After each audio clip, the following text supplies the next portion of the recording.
It's time for number 5 in my series of comic book movie reviews, with the pseudo-sequel to Tales from the Crypt, and by pseudo-sequel, I mean pretty much the same fucking movie, just not as good.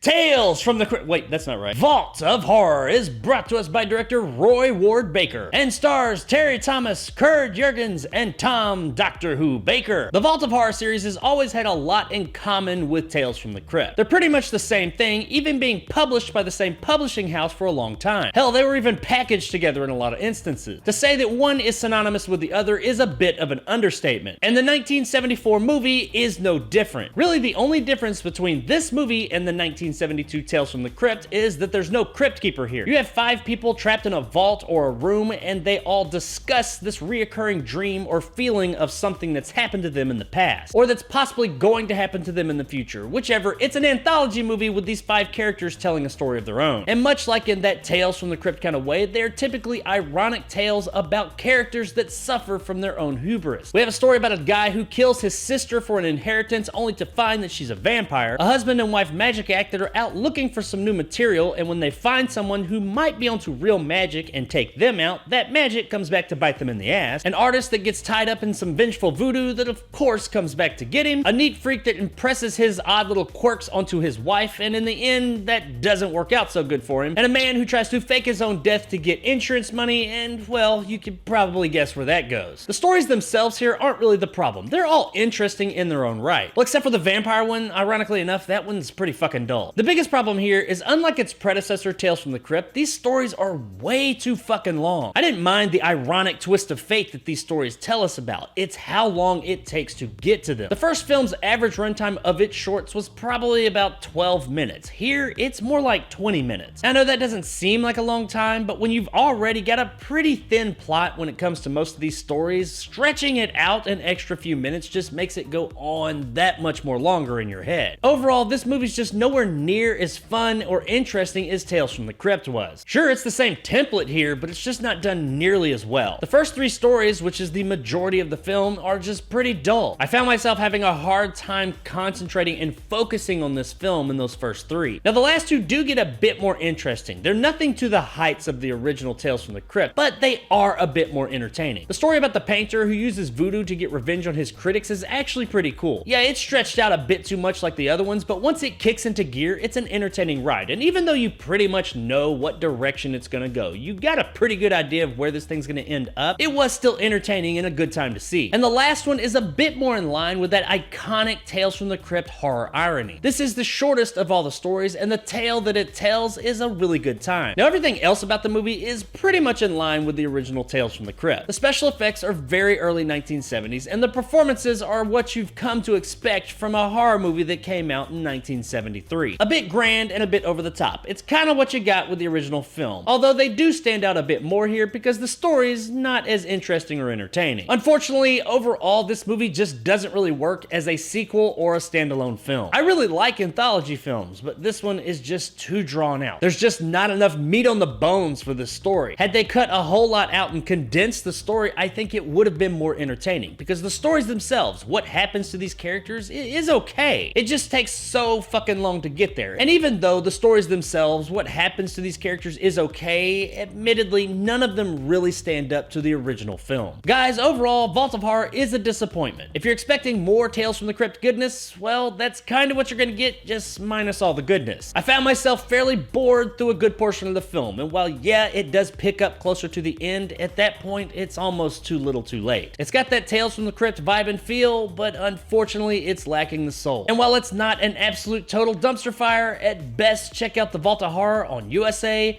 Up All Night. It's not worth it! Hi, I'm Gilbert Gottfried. Hi, it's Miranda on USA. Up All Night. It's so big. It's just not worth it! I was really disappointed in this flick, because after coming off the original 72 Tales from the Crypt, I was expecting more of that goodness. But unfortunately, that's just not what we got, and I can't really recommend checking this one out, because most likely you're gonna be disappointed. So unless you're just like the most diehard fan of the Tales from the Crypt / Vault of Horror series, I gotta say that this one's just not worth any of your time. So there it is, guys, my review of Vault of Horror. If you enjoyed, want more content like this, hit that subscribe button and help my little channel grow. If you want to help out the channel, check out my Patreon in the description below and become a jarhead and get some of the awesome benefits that go along with that, like these guys. If you liked what I had to say, give me a like. If not, let me know in the comments below why. And as always, stay sexy, Bristol. The Vault of Horror. It has all the things that make life worth leaving. So what's next on the comic book movie review list? Oh, great, it's time for some more racy, raunchy, animated comic book goodness. And more cat dick. Yay.